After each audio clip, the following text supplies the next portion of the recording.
In what's being called Orwellian, British Prime Minister Keir Starmer just announced mandatory digital IDs. Take a look.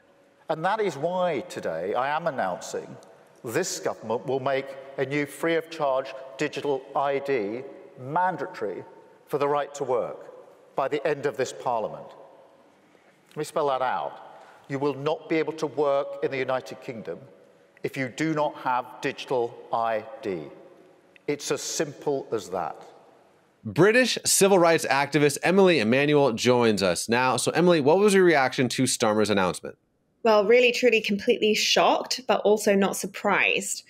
Keir Starmer has been a terrible, terrible prime minister right from the beginning. And I've never seen actually the UK population in such uproar against a prime minister in the time that I can remember anyway.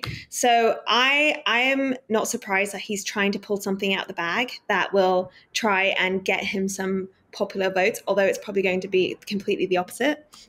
And if you didn't see, or I don't know if you've touched on this already, but there was a march a couple of weeks ago that had over 1 million people come along to it, which was in protest of these things that he's implementing and the state of how the state of the UK is at the moment with illegal immigration, with just this high kind of control of government.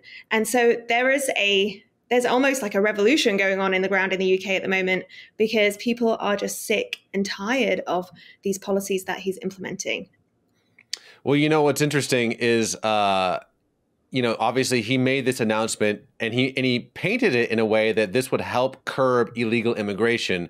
But a lot of people online are saying, wait a second, you're saying these digital IDs where you won't be able to, buy or sell, sounds a lot like what we hear in Revelation 13 when it comes to the mark of the beast. People are wondering, is this like a precursor to that? So let me just read what the Bible actually says about that, and then you can draw the dots together if you think they fit. It also forced all people, great and small, rich and poor, free and slave, to receive a mark on their right hands or on their foreheads, so that they could not buy or sell unless they had the mark, which is the name of the beast or the number of its name. Then the next verse says, "This calls for wisdom." So it does seem like a precursor, right? You cannot work without said digital ID. Obviously, I will let you, my friend who's watching this, connect the dots if you think that they are there.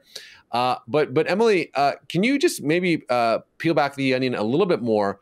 What's kind of the sentiment of British folks when it comes to this illegal immigration? Obviously, he says this digital ID, Freudian slip, is intended to curb illegal immigration.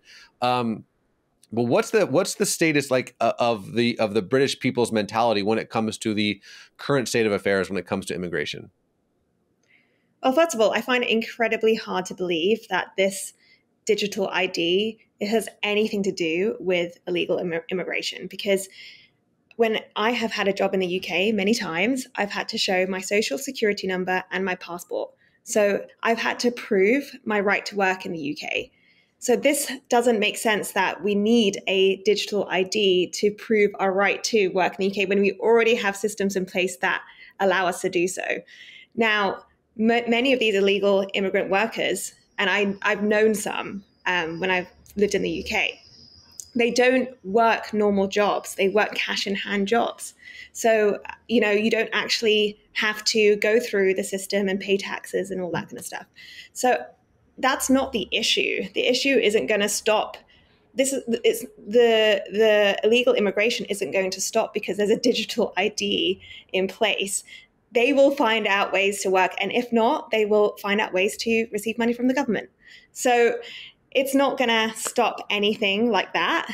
All it is going to put another form of control over the people in the UK, which the people are currently rebelling against at the moment. So the general sentiment amongst the people I know, but from news media outlets, is that this is not something that they want to see. If you want to stop illegal immigration, there are other ways to do that. Make a secure border, number one. I mean, that is what America is doing at the moment, which I totally agree with. And that is something that can be implemented. The UK isn't a big country. There is many ways to secure the border. And so I think this is a complete control tactic. And I think just along with other things that are happening in the world, such as, AI and then eventually super AI, we are heading towards that end time scenario then. Well, when it comes to defending your border, you guys are an island, so it shouldn't be as hard as perhaps having physical borders.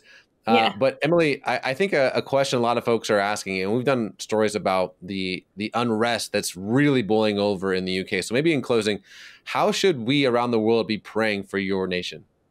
Oh, gosh, I have such a heart for the UK because there are a lot of amazing believers on the ground that really stand against some of these things that are happening in the UK. But there's a remnant. And, in comparison to the US, where there's a lot of people who are voicing their opinions and making a stand, there's definitely a remnant in the UK. So I just, my biggest prayer for the UK, and I would love for the viewers to join with this, is that more people would awaken to the truth and not buy into political correctness and to the deception that is coming our way just for the sake of being kind or nice or compliant, but actually for people to start actually looking into the word, tuning into the Holy Spirit more and making a stand and speaking up and being okay with that. I think this is the time for the church to get its voice back again in the UK. The America's churches they have a voice, I mean, not all churches, but it's definitely a bit more of a louder church here than the UK. And I think it's time for the lion to roar again in the UK and for people to stand up and say, no, we're not about this. This is what we're about. And for them to take charge and to lead the way of truth and righteousness in the UK.